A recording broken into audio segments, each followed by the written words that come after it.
नमस्कार दोस्तों, कैसे आप सभी लोग। उम्मीद करता हूँ सभी लोग अच्छे होंगे। तो थर्मल फिजिक्स में आज का टॉपिक हमारे पास है adiabatic equation for a perfect gas. आज हम एडियाबैटिक इक्वेशन पढ़ेंगे परफेक्ट गैस के लिए। तो जैसे कि आप लोग जानते भी हैं कि हम application of first law of thermodynamics पढ़ रहे हैं, ठीक है ना। And we have covered many of the applications of first law of thermodynamics. तो हमने अभी तक 9 एप्लीकेशंस जो हैं thermodynamics, first law of thermodynamics की कवर कर चुके हैं। प्रीवियस लेक्चर्स में हमने कवर किया था relation between specific heat capacity, ठीक है ना, ये हमने कवर किया था। ये हमने रियल गैस के लिए भी कवर किया था और हमने आइडियल गैस के लिए भी कवर किया था। समझ में आई बात। आज का टॉपिक हमारे पास क्या है, एडियाबैटिक ट्रांसफॉर्मेशन या इक्वेशन ऑफ स्टेट, ठीक है ना। तो इक्वेशन ऑफ स्टेट किसके लिए, परफेक्ट गैस के लिए। किस केस में, एडियाबैटिक केस में, जिसको हम adiabatic equation for a perfect gas भी बोलते हैं। समझ में आई चीज़ें। तो हम जानते हैं एडियाबैटिक प्रोसेस जो होता है हमारे पास, ठीक है ना, तो वही तो होता है जिसमें no heat exchange between system and the surrounding. ये हमारे पास सिस्टम हो गया है ना, और ये हमारे पास क्या हो गया, सराउंडिंग हो गया। इन दोनों के बीच में कोई भी हीट का एक्सचेंज नहीं होता, तो वही हमारे पास एडियाबैटिक प्रोसेस होता है। समझ में आया। सिंपल एग्जांपल क्या है, एक्सपेंशन और compression of a gas in a thermally insulated cylinder. अब हमारे पास सपोज कोई सिलेंडर है, ठीक है ना, समझ में आया। अब ये सिलेंडर जो है ना थर्मली इंसुलेटेड है। इंसुलेटेड कहने का मतलब है कि ये जो इसकी बाउंड्री है ना, ठीक है ना, इसमें हीट का आना जाना बिल्कुल क्या है, बंद है। थर्मली इंसुलेटेड है, no exchange of heat is there, no thermal contact with the surrounding is there. तो इसमें जो गैस है, ठीक है ना, उसको क्या कर सकते, वो कंप्रेस हो सकती है और वो क्या हो सकती है, एक्सपेंड हो सकती है। तो अब देखो मैं इसको ऐसे भी बना सकता हूँ। ये मेरे पास सपोज क्या है, कंप्रेसर है, ठीक है ना। अब ये जो है मेरे पास थर्मली इंसुलेटेड वॉल्स है, ठीक है। तो ये जो गैस पार्टिकल्स इसके अंदर है, यदि मैं इसको अपवर्ड मूव करूंगा तो हमारे पास क्या होगा, गैस क्या होगी, एक्सपेंड होगी, ठीक है ना। इसको मैं डाउनवर्ड मूव करूंगा तो ये कंप्रेस कर देगा, तो गैस क्या होगी, कंप्रेस होगी। तो थर्मली इंसुलेटेड सिलेंडर में एक्सपेंशन और कंप्रेशन ऑफ अ गैस जो है, it's an example of an adiabatic process, ठीक है। पर ध्यान रखना थर्मली इंसुलेटेड होना चाहिए। दूसरा, sound propagation in air, and then this is most important. वो कुछ बच्चों को पता ही नहीं होता, ठीक है ना। अब साउंड जब ट्रैवल करती है ना, साउंड क्या, it's a form of energy, ठीक है। तो जब वो ए पॉइंट से बी पॉइंट में ट्रैवल करती है तो हीट का एक्सचेंज नहीं होता बिल्कुल भी। ऐसा नहीं है कि जैसे मैं बोल रहा हूँ, है ना, तो मेरी जो साउंड है उसने हीट कैच की हो यहाँ से सिस्टम से, यहाँ से एक पॉइंट से और दूसरे पॉइंट पर हीट को लेकर गई हो, ऐसा नहीं होता है। समझ में आया मैं क्या कह रहा हूँ। तो जो साउंड प्रोपोगेशन है वो भी क्या होता है, एडियाबैटिक प्रोसेस होता है, ठीक है। तो ऐसा नहीं है कि जैसे मैंने बोला है ना कि यहाँ से जो मेरा साउंड एनर्जी है एक पॉइंट से उठा के हीट दूसरे पॉइंट पर लेकर जाती है, ऐसा नहीं होता है, ठीक है। एडियाबैटिक प्रोसेस होता है। दूसरा, एटमॉस्फेरिक कूलिंग विद एल्टीट्यूड। अब ध्यान से समझो, देखो ये हमारे पास क्या हो गई, सरफेस हो गई, ठीक है। तो जब हम एटमॉस्फेयर में ऊपर की तरफ बढ़ते हैं तो टेम्परेचर क्या होता है, डिक्रीज होता है। समझ में आया मैं क्या कह रहा हूँ। टेम्परेचर क्या होता है, डिक्रीज होता है। तो हाइट के बढ़ने से जैसे जैसे हम एटमॉस्फेयर में ऊपर की तरफ जाएंगे टेम्परेचर डिक्रीज होने लगता है। तो क्या हो रहा है, एटमॉस्फेरिक कूलिंग होती है। तो एटमॉस्फेरिक कूलिंग भी क्या है, एडियाबैटिक प्रोसेस ही होता है। सिस्टम और सराउंडिंग में कोई एक्सचेंज नहीं होता। अब इसको हम कैसे समझेंगे, अब देखो ध्यान से, मान लो मेरे पास कोई एयर पार्सल है, क्या है, एयर पार्सल। समझ में आया, ठीक है। तो एयर पार्सल जो है यहाँ से सरफेस से, ग्राउंड से बी पॉइंट तक गया ऊपर की तरफ, ठीक है ना, समझ में आया। तो ये जो एयर पार्सल के अंदर जो भी P V T, pressure, volume, temperature, जो भी चीज़ें हैं, तो ये जो एयर पार्सल है मेरे लिए क्या है, एक सिस्टम की तरह काम करेगा। समझ में आया। तो जब इस एयर पार्सल में देखा गया कि भाई यदि यहाँ पे इसका टेम्परेचर T1 है और ऊपर की तरफ ये बढ़ता है और टेम्परेचर यहाँ सपोज कितना हो जाता है, T2 टेम्परेचर हो जाता है, जो कि T2 क्या है, कम है। समझ में आया क्या कह रहा हूँ मैं, T2 टेम्परेचर क्या है, कम है। तो टेम्परेचर में क्या आता है, डिक्रीमेंट आता है। तो वो डिक्रीमेंट किस लिए आता है, क्योंकि अपनी, अब हमने तो बाहर से कोई एनर्जी हम इसको देते नहीं है ना। समझ में, एयर पार्सल को बाहर से कोई एनर्जी नहीं जाता। तो एयर पार्सल जब अपवर्ड मूव करता है ना, तो इसकी खुद की जो इंटरनल एनर्जी होती है ना एयर पार्सल की, वो डिक्रीज होती है। समझ में आया। तो एयर पार्सल क्या का जो टेम्परेचर होता है कम हो जाता है, या मैं से कहीं एटमॉस्फेयर का टेम्परेचर कम हो जाता है। देखो हम इसको ऐसे भी समझ सकते हैं, ध्यान से देखो। अब सपोज करो, हम जानते हैं, देखो जो एयर पार्टिकल्स होते हैं वो जो सरफेस होती है ना, सरफेस के पास क्या होते हैं, पास में होते हैं, है ना, क्योंकि प्रेशर नीचे ज़्यादा होता है हमारे पास। अब जैसे ही पार्टिकल्स ऊपर की तरफ बढ़ेंगे तो मान लो हाइट पर जाएंगे तो पार्टिकल्स दूर दूर हो जाएंगे। समझ में आया, क्या होंगे, पार्टिकल्स दूर दूर होंगे। तो क्या होता है, एक्सपेंशन हो रहा है। क्या हो रहा है, एक्सपेंशन हो रहा है। अब जब एडियाबैटिक एक्सपेंशन में देखो क्या होता है हमारे पास, तो हम तो यही तो होता है, ठीक है। तो एडियाबैटिक एक्सपेंशन में जो ये D U is equal to minus के डी डब्ल्यू, ठीक है। तो एक्सपेंड हो रही है, समझ में आया। तो ये तो पॉजिटिव टर्म है, इंटरनल एनर्जी जो है एटमॉस्फेयर का है, मान लो कोई एयर पार्सल था, उसका क्या हो रहा है, कम हो रहा है। तो इंटरनल एनर्जी कम हो रहा है तो इट मीन्स टेम्परेचर क्या होगा उस एयर पार्सल का, ड्रॉप हो जाएगा। तो हाइट ऊपर की तरफ बढ़ते हैं तो टेम्परेचर क्या होता है, डिक्रीज होता है। ठीक है, एक ऐसी स्टेज भी आता है कि इंक्रीज भी होता है, तो वो डिपेंड करता है हम किस लेयर में है। तो डिफरेंट लेयर होती है ना, स्ट्रेटोस्फेयर होता है, ट्रोपोस्फेयर होता है, मैग्नेटोस्फेयर होता है। ठीक है, खैर वो अलग टॉपिक होता है, हम उसमें नहीं जाएंगे। ठीक है, फिर हमारे पास क्या, डीप ओशन करंट्स। अब डीप ओशन करंट्स भी क्या होता है, एडियाबैटिक प्रोसेस होता है। अब हमारे पास देखो ओशन हो गया, ठीक है ना, तो जो डीप ओशन करंट्स होते हैं ऑलमोस्ट टेम्परेचर डीप क्या होता है, कांस्टेंट ही रहता है। ठीक है ना, आपको एक वाटर एलिमेंट ले लो, तो जब वो एक पोजीशन से सपोज दूसरी पोजीशन मूव कर रहा है तो करंट, इसी को तो हम वाटर करंट बोलते हैं। ठीक है ना, तो इट डजेंट एक्सचेंज हीट, तो वो डीप ओशन करंट्स भी क्या होते हैं, एडियाबैटिक प्रोसेस होते हैं। फिर क्या, ग्रेविटेशनल कोलैप्स ऑफ इंटरस्टेलर मास, जो क्या है स्टार फॉर्मेशन होता है जिसमें। ठीक है, अब हमारे पास सपोज क्या इंटरस्टेलर मास है, अब क्या होता है एटमॉस्फेयर में, तो बहुत सारा इंटरस्टेलर मास है, तो they collapse under their own gravity. तो बहुत सारा मास क्या करता है, कोलैप्स कर जाता है अंडर देयर ओन ग्रेविटी। ठीक है ना, तो जब ये कोलैप्स करेंगे तो साथ में एक बहुत बड़ा कॉम्पैक्ट ऑब्जेक्ट बना देते हैं, जिसको हम क्या बोलते हैं, सिंपली स्टार फॉर्मेशन इस प्रोसेस को। ठीक है ना, तो इसमें भी क्या होता है, बाहर से कोई सिस्टम से कोई एनर्जी वगैरह नहीं दी जाती। ठीक है ना, सिस्टम और सराउंडिंग से कोई एनर्जी का एक्सचेंज नहीं होता, ये भी एक एडियाबैटिक प्रोसेस ही होता है हमारे पास। ठीक है ना, तो they collapse because of the gravitational force. अब बात करते हैं, ठीक है ना, तो फॉर सच, तो these are all these were the examples of adiabatic process. तो for such process the first law of thermodynamics becomes, तो जो फर्स्ट लॉ होगा हमारे पास थर्मोडायनेमिक्स का वो क्या होगा, यही तो होता है। ठीक है, पीडीवी, तो ये जीरो हो गया सिंपली।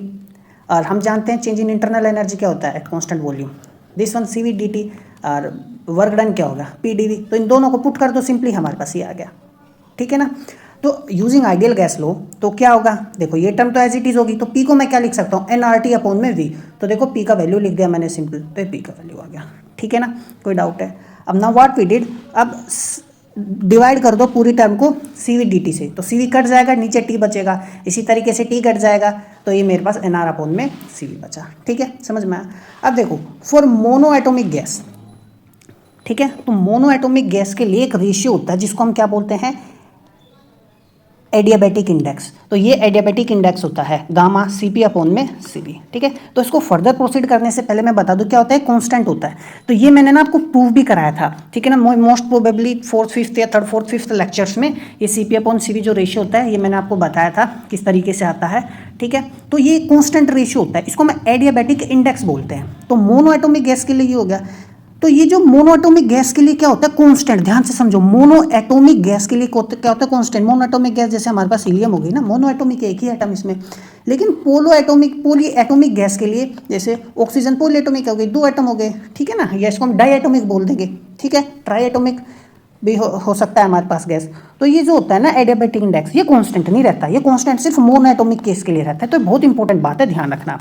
तो पॉलीएटॉमिक केस में क्या होता है, ये जो गामा होता है जिसको हम एडियाबैटिक इंडेक्स बोलते हैं, स्लाइटली चेंज होता है टेम्परेचर के साथ। ठीक है, अब जब ये टेम्परेचर के साथ, समझ में आया मैं क्या कर रहा हूँ, it's very slightly with temperature. लेकिन if the temperature change is not large, भाई टेम्परेचर चेंज ज़्यादा लार्ज नहीं है तो हम इसको कॉन्स्टेंट मान लेंगे। समझ में आया मैं क्या कह रहा हूँ। ठीक है, तो ये बहुत इंपॉर्टेंट बात है, ध्यान रखना। तो it varies slightly with temperature. और यदि हम एडियाबैटिक प्रोसेस हम जैसे हम पढ़ रहे हैं, ठीक है ना, even if slight change of temperature is there but heat exchange is not there, तो स्लाइट वेरिएशन यदि टेम्परेचर में नहीं हुआ तो हम इसको गामा को क्या मान लेंगे, कॉन्स्टेंट। लेकिन ये डिपेंड करता है टेम्परेचर पर, पॉलीएटॉमिक गैस के लिए। समझ में आया। ठीक है, उसी तरीके से क्या है, हमारे पास जो सीवी होता है, heat capacity at constant volume, तो जो हीट कैपेसिटी होता है ना एट कांस्टेंट वॉल्यूम, ये भी टेम्परेचर के साथ चेंज होता है। लेकिन टेम्परेचर, यदि हमारे पास जो चेंज इन टेम्परेचर है बहुत लार्ज है, but this change is significant. समझ में, हीट कैपेसिटी टेम्परेचर पर डिपेंड तभी करेगा जब टेम्परेचर चेंज बहुत ज़्यादा होगा। इसी तरीके से गामा की भी में बात है। तो ये गामा हो गया और specific heat capacity at constant volume, they both depend on temperature, but if the temperature is not very large they can be assumed constant, तो हम उनको constant मान लेंगे। अब large कहने का मतलब देखो यदि 1000 डिग्री केल्विन का क्या है वेरिएशन है, तब इनको constant नहीं मान सकते। समझ में आया। ठीक है, तो ये ध्यान रखना।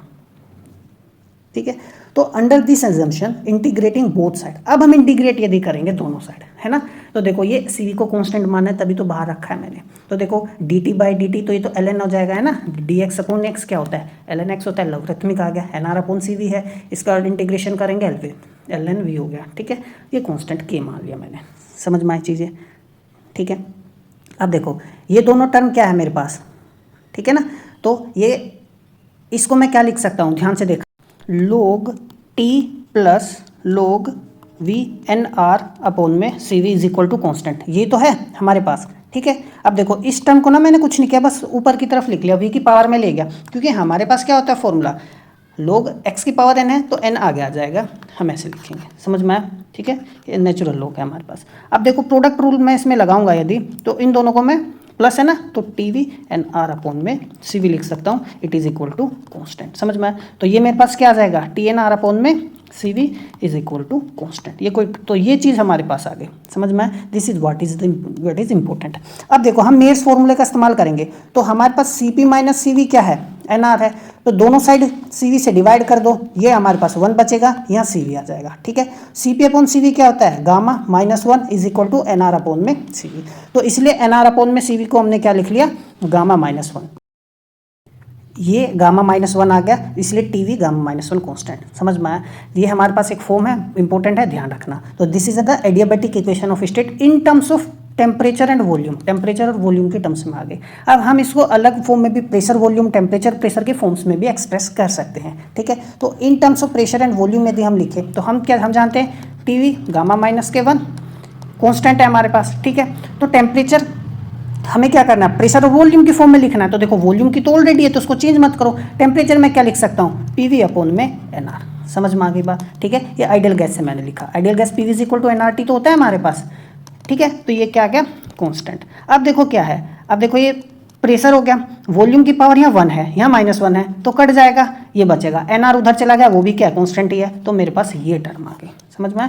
This one is also important. तो in terms of pressure and volume ये हमारे पास एडियाबैटिक इक्वेशन ऑफ स्टेट है, ठीक है। अब बात करें यदि हम टेम्परेचर और प्रेशर की, तो हमारे पास देखो ये टर्म थी, ठीक है, समझ में आया। अब देखो टेम्परेचर और प्रेशर के टर्म्स में पूछ रहा है, टेम्परेचर तो ऑलरेडी है, अब की बार क्या कर दो, वॉल्यूम की वैल्यू रख दो, तो वॉल्यूम क्या है, एन आर टी अपॉन में प्रेशर, मैंने वही आइडियल गैस का इस्तेमाल किया है, आइडियल गैस इक्वेशन, ठीक है। अच्छा, गामा माइनस के 1 इज इक्वल टू कॉन्स्टेंट, ठीक है। अब देखो यहाँ पे देखो टी की पावर यहाँ 1 है और टी की पावर यहाँ गामा -1 है, तो क्या आ जाएगा हमारे पास, टी की पावर गामा बचेगा और पी की पावर ऊपर जाके क्या आ जाएगा, गामा -1 है ना, तो 1 माइनस के गामा हो जाएगा, ठीक है। एन आर टी क्या, एन आर क्या कॉन्स्टेंट है मेरे पास, उधर जाके सिंपली कॉन्स्टेंट ही हो जाएगा, तो ये है मेरे पास, ठीक है। तो 3 फॉर्म है हमारे पास आ गई, तो जिनको मैंने क्या कर दिया, समराइज। तो 3 equivalent forms of adiabatic relation for perfect gas R T V gamma -1 constant, P V gamma constant and T gamma P1 minus के गामा कॉन्स्टेंट, ठीक है। तो these relation allow analysis of adiabatic process involving change in temperature, pressure and volume. तो ये सारी जो हमारे पास है एडियाबैटिक चेंज है, ठीक है ना, एडियाबैटिक इक्वेशन है डेट गिव्स एडियाबैटिक चेंज, तो काफ़ी इंपॉर्टेंट है, ये चीज़ें आपको पता होनी चाहिए। बात करें यदि हम पॉलीट्रोपिक प्रोसेस की, अब देखो पॉलीट्रोपिक प्रोसेस क्या है, क्वासीस्टैटिक थर्मोडायनेमिक प्रोसेस ही है, that follows the relation P V N is equal to constant. अब आप कहोगे ये क्या हुआ, अब देखो पोली का मतलब क्या होता है, बहुत सारा, है ना, तो वही तो चीज़ है। तो पॉलीट्रोपिक में सारे थर्मोडायनेमिक प्रोसेस आ गए मेरे पास, आइसोबारिक प्रोसेस हो, आइसोथर्मल प्रोसेस हो, एडियाबैटिक प्रोसेस हो, आइसोकोरिक प्रोसेस हो, ठीक है। अब वो कैसे, अब ध्यान से देखो, यहाँ पे एन क्या है, पॉलीट्रोपिक इंडेक्स है, यदि एन की वैल्यू गामा हो जाए तो मैं क्या लिखूंगा, P V gamma is equal to constant, और यही तो हमने अभी ऊपर की तरफ प्रूव किया है, समझ में आया। तो एन की वैल्यू यदि मेरे पास क्या हो जाए, ध्यान से देखो, एन की वैल्यू क्या हो जाए, गामा, तो मेरे पास ये आ जाएगा, ये एडियाबैटिक प्रोसेस बन गया। अब यदि एन की वैल्यू क्या हो जाए, 0 हो जाए, तो एन की वैल्यू 0 होगी, तो ये टर्म तो गई, तो सिर्फ P is equal to constant, यानी P कॉन्स्टेंट का मतलब प्रेशर कॉन्स्टेंट, यानी आइसोबोरिक प्रोसेस हो गया, ठीक है। यदि n की वैल्यू 1 हो जाए तो P भी क्या आएगा, ये तो आएगा कॉन्स्टेंट, समझ में। तो n की वैल्यू 1 पे ही हो गया, तो हम आइडियल केस हम जानते हैं क्या होता है, P is equal to nRT तो होता है। तो यदि टेम्परेचर कॉन्स्टेंट हो तो मैं क्या लिखूंगा, P is equal to constant, क्योंकि ये टर्म तो कॉन्स्टेंट है ही है, टेम्परेचर कॉन्स्टेंट का मतलब P is equal to constant. तो n का वैल्यू यदि 1 होगा तो ये आइसोथर्मल प्रोसेस के लिए होगा, तो ये आइसोथर्मल प्रोसेस हो गया, ठीक है, समझ में आया। अब देखो ध्यान से, यदि n का वैल्यू इनफाइनाइट हो जाए तो क्या होता है, आइसोकोरिक प्रोसेस होता है मेरे पास, क्या होता है, आइसोकोरिक प्रोसेस। अब देखो P की वैल्यू इनफाइनाइट समझो, लेट अस अज्यूम, ठीक है। तो मैं यहाँ से प्रेशर यदि निकालूँ तो कांस्टेंट अपॉन में इनफाइनाइट, तो इनफाइनाइट टर्म आ गया, तो जो हमारे पास क्या हुआ है ना, तो जो प्रेशर है, तो प्रेशर की वैल्यू क्या आएगी, इट ऑलमोस्ट टेंड्स टू 0, है ना। प्रेशर क्या हो गया, इट ऑलमोस्ट टेंड्स टू 0, या हम कह सकते हैं जो हमारे पास स्लोप होगा, ठीक है ना, वो क्या आएगा, इनफाइनाइट हो जाएगा एक तरीके से। वो कैसे, वो भी मैं आपको बताता हूँ, ध्यान से देखना। तो आइसोकोरिक प्रोसेस के लिए वॉल्यूम क्या होती है हमारे पास, कांस्टेंट होती है, एन की वैल्यू यदि इनफाइनाइट हो जाए। अब देखो इस चीज़ को, तो ये हम इसको देखो लिख सकते हैं, ग्राफ की मदद से ना शो कर सकते हैं। तो जो स्लोप होगा हमारे पास, तो स्लोप क्या बताता है, अब देखो ये पी वी तो ग्राफ है, तो उसका स्लोप क्या आएगा, डी पी अपॉन में डी वी स्लोप आएगा, है ना, समझ में आई बात। अब देखो यदि एन की वैल्यू 0 होगी तो देखो यहाँ प्रेशर क्या हो गया, कांस्टेंट हो गया, नहीं हो गया, तो ये देखो कांस्टेंट प्रेशर आइसोबैरिक हो गया। आइसोथर्मल में देखो हमारे पास ये आता है, मैंने अब पहले भी बताया था, पॉलीट्रोपिक प्रोसेस, कोई एन का वैल्यू कुछ होगा तो चेंज आ गया प्रेशर और वॉल्यूम में, है ना, स्लोप आएगा ना, pressure change in pressure with respect to volume, ये हो गया। आइडियाबैटिक में P V gamma is equal to constant होता है, ठीक है, तो ये कोई मेरे पास क्या आ गया, आइडियाबैटिक प्रोसेस के लिए आ गया, ठीक है ना, तो ये ध्यान रखना। अब देखो जब मैं बात करूँगा ना डी पी अपॉन में डी वी, किसकी, स्लोप की, ठीक है ना, तो यदि बात करें आइसोकोरिक प्रोसेस कह रहा है वो, है ना, तो आइसोकोरिक प्रोसेस में क्या होगा मेरे पास, वॉल्यूम क्या होगी, कांस्टेंट होगी, है ना, तो अब ध्यान से देखो यदि वॉल्यूम यहाँ क्या हो जाए, कांस्टेंट हो जाए, ठीक है ना, तो वॉल्यूम की वैल्यू जब यहाँ कांस्टेंट होगी तो एक ही टर्म है वॉल्यूम की, है ना, चेंज तो नहीं हो रहा, तो देखो मेरे पास ग्राफ कैसे बनेगा, प्रेशर और वॉल्यूम का ग्राफ यही तो बनेगा, समझ में आया, ठीक है। तो प्रेशर का वॉल्यूम क्या वो हमारे पास क्या हो गया, वॉल्यूम अब कुछ भी ले लो ना, अब क्या फ़र्क पड़ता है, वॉल्यूम हमारे पास क्या हो गई, कांस्टेंट हो गई मेरे पास। अब देखो एक ये यहाँ पर कुछ वॉल्यूम आएगी तो ये मेरे पास क्या हो गया, प्रेशर की वैल्यू ये हो, है ना, या ये हो, कुछ भी हो सकता है, समझ में, प्रेशर मेरे पास क्या हो सकता है, कुछ भी हो सकता है। तो यहाँ से जो एनालिसिस मैंने बताया था इसको ध्यान में मत रखो फिलहाल के लिए, क्योंकि जब हम एन का वैल्यू देन इनफाइनाइट कर देंगे तो रिटर्न कोई कांस्टेंट है तो प्रेशर तो 0 आना चाहिए, जो कि नहीं है ना, समझ में आई चीज़ें, तो इसको फिलहाल के लिए अवॉइड करो, ठीक है ना, तो ध्यान रखना। तो ये था हमारा आज का लेक्चर, मिलते हैं अगले लेक्चर में, तब तक पढ़ते रहिए, नमस्कार।